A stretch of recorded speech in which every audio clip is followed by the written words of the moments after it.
तो finally Samsung ने कल 13 अक्टूबर को इंडिया में सैमसंग के A55 डिवाइस के लिए एंड्रॉयड 16 बेस्ड One UI 8.0 का ऑफिशियल स्टेबल अपडेट जो है वो रिलीज कर दी है। 297 MB का अपडेट सैमसंग के A55 डिवाइस के बीटा यूजर्स के लिए देखने को मिल जाता है। 1897 MB का अपडेट नॉन बीटा यूजर्स के लिए देखने को मिल जाता है। सितंबर 2025 का लेटेस्ट सिक्योरिटी पैच भी देखने को मिल जाता है। और आज की इस वीडियो में हम सैमसंग के A55 डिवाइस के एंड्रॉयड 16 बेस्ड One UI 8.0 के स्टेबल अपडेट का फुल रिव्यू करने वाले हैं और जानेंगे कि सैमसंग के A55 डिवाइस के एंड्रॉयड 16 बेस्ड One UI 8.0 के ऑफिशियल स्टेबल अपडेट के अंदर हमें क्या कुछ नए फीचर्स, इम्प्रूवमेंट्स और जो चेंजेस हैं वो देखने को मिल जाते हैं। पूरी डिटेल में हम सैमसंग के A55 डिवाइस के एंड्रॉयड 16 बेस्ड One UI 8.0 के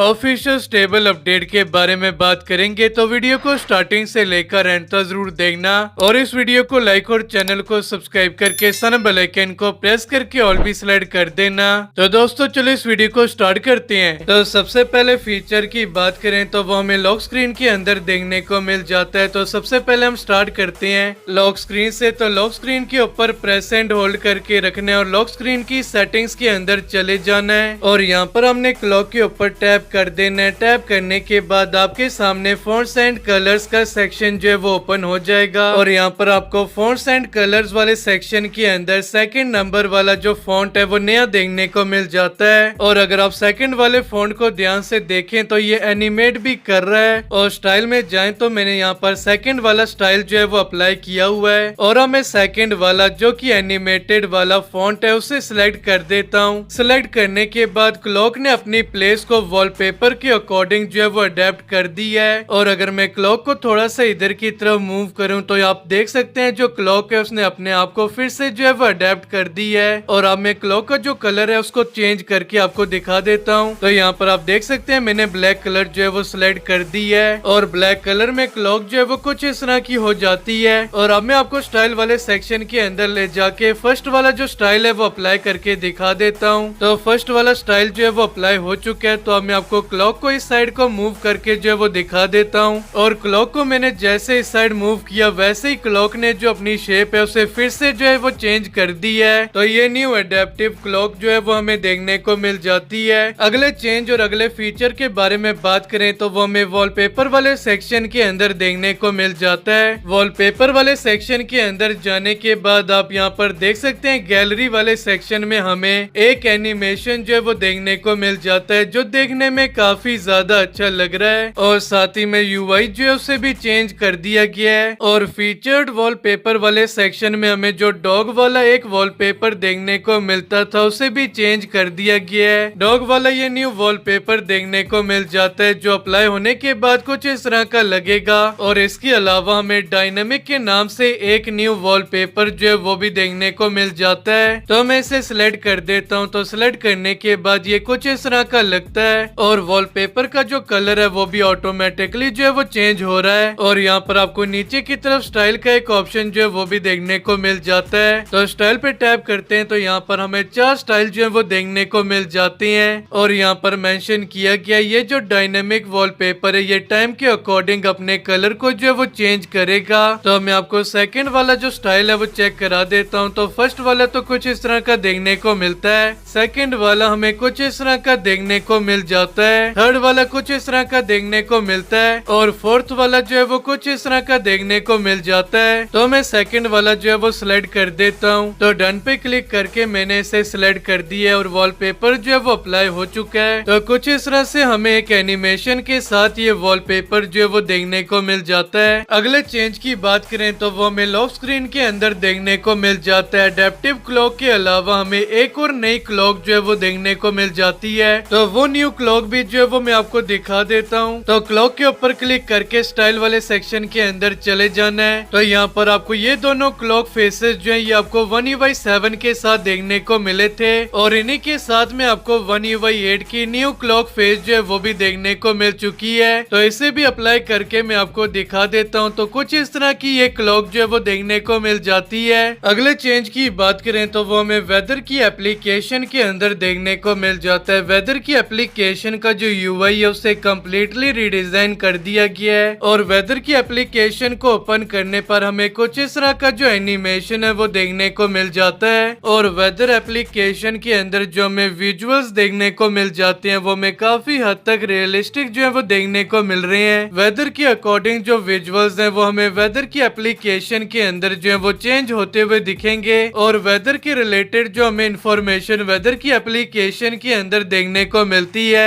उसके बैकग्राउंड में भी हमें काफी अच्छा ब्लर इफेक्ट जो है वो देखने को मिल रहा है। तो कुछ इस तरह की वेदर की एप्लीकेशन का जो यूआई है वो हमें देखने को मिल जाता है। अगले चेंज की बात करें तो वो हमें क्विक पैनल के अंदर देखने को मिल जाता है। क्विक पैनल के अंदर भी सैमसंग ने माइनर से चेंजेस जो है वो किए हैं। अगर आप ध्यान से क्विक पैनल को देखोगे तो आपको क्विक पैनल के टॉगल्स के अराउंड एक बॉर्डर लाइन जो है वो देखने को मिलेगी जो कि One UI 7 के अंदर जो है वो देखने को नहीं मिलती थी। तो ये माइनर सा चेंज हमें क्विक पैनल के अंदर देखने को मिल जाता है। अगले चेंज की बात करें तो वो हमें गैलरी की एप्लीकेशन के अंदर देखने को मिल जाता है। वैसे तो गैलरी की एप्लीकेशन के अंदर कोई खास चेंजेस नहीं किए गए हैं, लेकिन अगर आप 3 लाइंस वाले मेन्यू वाले सेक्शन के ऊपर क्लिक करेंगे तो यहाँ पर आप देख सकते हैं इसका जो यूआई है वो कम्प्लीटली रीडिजाइन कर दिया गया है। यहाँ पर आपको सेपरेट जो ऑप्शन है वो देखने को मिल जाती हैं। यहाँ पर आपको टॉप में वीडियोस, फेवरेट, रिसेंट, लोकेशन के अलग अलग टॉगल जो है वो देखने को मिल जाती हैं और इन ऑप्शंस के बाद आपको नीचे की तरफ पिल शेप में जो ऑप्शंस हैं वो देखने को मिल जाती हैं और फिर आपको गो टू स्टूडियो के नाम से एक बड़ा सा पिल शेप का जो आइकन है वो देखने को मिल जाता है। तो ये माइनर से चेंजेस हमें गैलरी की एप्लीकेशन के अंदर देखने को मिल जाती हैं। अगले चेंज की बात करें तो वो हमें माई फाइल्स एप्लीकेशन के अंदर देखने को मिल जाता है। माई फाइल्स एप्लीकेशन की जो यूआई है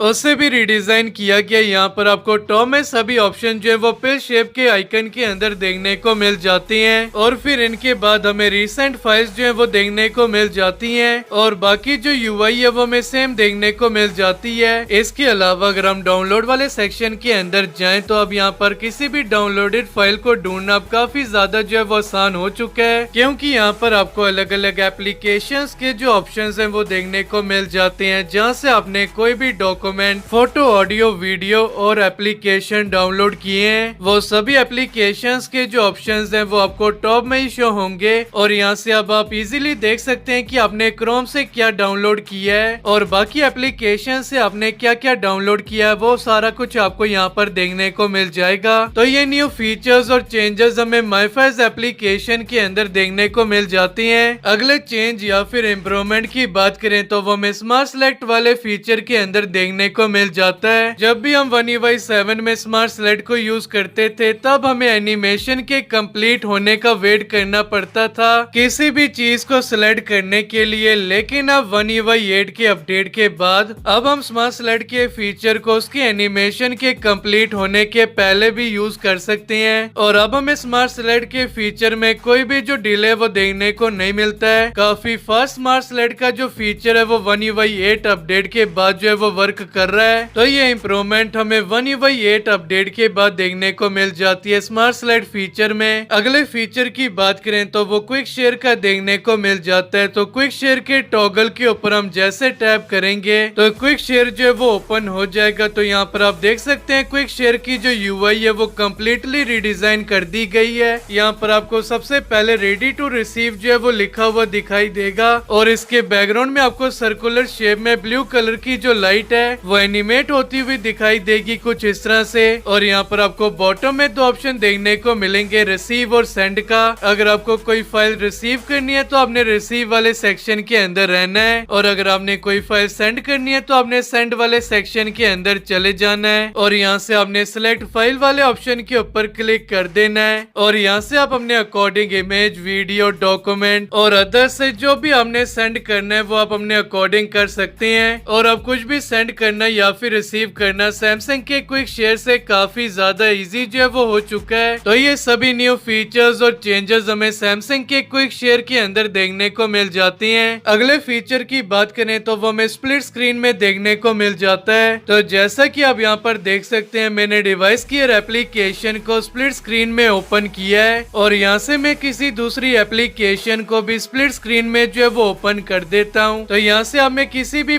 पर्टिकुलर एप्लीकेशन के साइज को स्क्रीन के 90% तक जो है कुछ इस तरह से इंक्रीज कर सकता हूँ, और जो दूसरी एप्लीकेशन होगी वो सिर्फ स्क्रीन का 10% जो एरिया है वो कवर करेगी। तो कुछ इस तरह से आप दोनों एप्लीकेशन में सिर्फ टैप करके जो है वो स्विच कर पाएंगे, जो कि काफी अच्छा मल्टीटास्किंग का जो फीचर है वो सैमसंग की तरफ से ऐड किया गया है, और काफी सारे सैमसंग के यूजर जो है इस फीचर को यूज करने वाले हैं, और कुछ इस तरह से आप भी इस फीचर को जो है वो यूज कर सकते हैं। अगले फीचर की बात करें तो वो हमें फोन एप्लीकेशन के अंदर देखने को मिल जाता है। तो फोन एप्लीकेशन में जो हमें प्रोफाइल कार्ड का फीचर देखने को मिलता है उसके अंदर जो है वो इम्प्रूवमेंट किए गए हैं। तो जैसे मैं ये वाले नंबर को जो है वो सेव करता हूँ तो यहाँ पर आप देख सकते हैं आपको ऊपर में प्रोफाइल कार्ड का जो फीचर है वो देखने को मिल जाता है। तो यहाँ पर जो चेंजेस है वो सैमसंग की तरफ से किए गए हैं। तो यहाँ पर आपको एक बड़े साइज का प्रोफाइल कार्ड और एक छोटे साइज का प्रोफाइल कार्ड जो है वो देखने को मिल जाता है। दोनों ही कार्ड्स में आप अलग अलग इमेज जो है वो सिलेक्ट करके रख सकते हैं। सिंपली से आपने प्लस वाले आइकन के ऊपर टैप कर देना है और आप गैलरी में से कोई भी पिक्चर को जो है वो सिलेक्ट करके रख सकते हैं। तो जैसे कि मैंने यहाँ पर ये वाली पिक्चर जो है वो सिलेक्ट कर दी है, और यहाँ पर आपको बॉटम में इफेक्ट और चेंज इमेज का जो ऑप्शन है वो देखने को मिल जाता है। तो यहाँ से मैं सबसे पहले इफेक्ट वाले ऑप्शन के अंदर चला जाता हूँ। तो यहाँ पर आप देख सकते हैं यहाँ से आप इमेज के ऊपर अलग अलग इफेक्ट जो है वो अप्लाई करके रख सकते हैं, और चेंज वाले इमेज पे क्लिक करके आप इमेज को जो है एक बार फिर से चेंज कर सकते हैं। तो मैं डन पे क्लिक कर देता हूँ। तो यहाँ पर आप देख सकते हैं ये जो इमेज है ये बड़े कार्ड और छोटे कार्ड के ऊपर जो है वो अप्लाई हो चुकी है, और यहाँ से आप छोटे कार्ड को भी जो है वो चेंज कर सकते हैं। चेंज करने के लिए आपने सिंपली से कार्ड के ऊपर टैप कर देना है। तो यहाँ से आप इस छोटे कार्ड को भी जो है वो एडिट कर सकते हैं, और फिर आपने सेव पे क्लिक करके इस कॉन्टेक्ट को जो है वो सेव कर देना है। अगले चेंज की बात करें तो वो हमें कैमरा की एप्लीकेशन के अंदर देखने को मिल जाता है। तो कैमरा की एप्लीकेशन को मैंने ओपन कर दी है, और फ्रंट और बैक कैमरा में स्विच करने के लिए हम स्क्रीन पे स्वाइप अप और स्वाइप डाउन करके बैक और फ्रंट कैमरा में जो है वो हम स्विच करते हैं। लेकिन अब आप इस ऑप्शन को चेंज या फिर ऑफ भी जो है वो कर सकते हैं। यहाँ पर नए ऑप्शन जो है वो ऐड किए गए हैं। तो इसे करने के लिए आपने सबसे पहले 4 डॉट्स के ऊपर क्लिक कर देना है और सेटिंग्स के अंदर चले जाना और स्क्रॉल डाउन करके आपने swipe preview up down to switch cameras, अब ये स्विच कैमरास पर सिलेक्टेड है। और अगर आप चाहें तो ओपन क्विक कंट्रोल्स को भी सिलेक्ट करके रख सकते हैं। तो मैं ओपन क्विक कंट्रोल्स को सिलेक्ट कर देता हूं। अगर आप चाहें तो इसे ऑफ भी कर सकते हैं। इसे इनेबल करने के बाद अगर आप स्क्रीन पे अप डाउन स्क्रॉल करेंगे तो कैमरा जो है वो स्विच नहीं होगा, बल्कि क्विक कंट्रोल्स जो है वो ओपन हो जाएंगे, जो कि आप यहाँ पर देख सकते हैं। और अगर आप चाहें तो इस सेटिंग्स को फिर से जो है वो चेंज भी कर सकते हैं। तो ये नए ऑप्शन जो है वो हमें कैमरा की एप्लीकेशन के अंदर देखने को मिल जाता है। और इसके अलावा अगर हम वीडियोस वाले सेक्शन के अंदर जाएं और वीडियो का रेजोल्यूशन चेंज करें तो यहाँ पर आप देख सकते हैं वीडियो रेजोल्यूशन चेंज करने का जो बैकग्राउंड है उसे भी कम्प्लीटली रिडिजाइन कर दिया गया है। यहाँ पर हमें न्यू डिजाइन का जो बैकग्राउंड है वो देखने को मिल जाता है, जो देखने में काफी ज्यादा अच्छा लगता है। तो ये चेंजेस हमें कैमरा की एप्लीकेशन के अंदर जो है वो देखने को मिल जाते हैं। अगले चेंज की बात करें तो वो हमें ऐप स्क्रीन के सर्च बार में देखने को मिल जाता है। सर्च बार पे टैप करते ही हमें यहाँ पर हमें कुछ इस तरह का इंटरफेस जो है वो देखने को मिल जाता है। पहले यहाँ पर हमें सजेस्टेड ऐप में 4 ही ऐप जो है वो शो होते थे, लेकिन अब हमें यहाँ पर 8 एप्लीकेशन जो है वो शो हो रही हैं। इसके अलावा हमें सेटिंग्स टिप्स के जो ऑप्शंस हैं वो भी अलग तरह से जो है वो देखने को मिल जाते हैं। और यहाँ पर हमें जो डाउनलोड्स और स्क्रीनशॉट के ऑप्शन देखने को मिलते थे उन्हें भी सेपरेट कर दिया गया है। तो ये नया चेंज भी जो है वो सैमसंग ने किया है। अगले इम्प्रूवमेंट की बात करें तो वो एप्लीकेशंस को ओपन क्लोज करने वाले एनिमेशंस के अंदर देखने को मिल जाता है। तो यहाँ पर मैं आपको कुछ एप्लीकेशंस को ओपन क्लोज करके दिखा देता हूँ। तो यहाँ पर आप देख सकते हैं एप्लीकेशन को ओपन क्लोज करने का जो एनिमेशन है वो काफी ज्यादा स्मूथ देखने को मिल रहा है, और काफी स्मूथ तरीके से एप्लीकेशन जो है वो ओपन क्लोज हो रही है। तो एनिमेशंस के अंदर सैमसंग ने काफी ज्यादा इम्प्रूवमेंट्स किए हैं। तो ये सभी फीचर्स, इम्प्रूवमेंट्स और जो चेंजेस हैं हमें One UI 8 के साथ देखने को मिल जाते हैं। तो अगर आप सैमसंग के 55 डिवाइस इंडिया में यूज करते हैं और चाहते हैं One UI 8 के स्टेबल अपडेट को करना, तो One UI 8 के स्टेबल अपडेट को जो है वो कर सकते हैं। तो आज की इस वीडियो में ये इन्फॉर्मेशन आप सभी के साथ शेयर करनी थी। अगर आपको ये वीडियो अच्छी लगी तो वीडियो को लाइक, चैनल को सब्सक्राइब करके सन बेल आइकन को प्रेस करके ऑल भी सिलेक्ट कर देना। तो दोस्तों आज की इस वीडियो में बस इतना ही, मिलते हैं नेक्स्ट वीडियो में।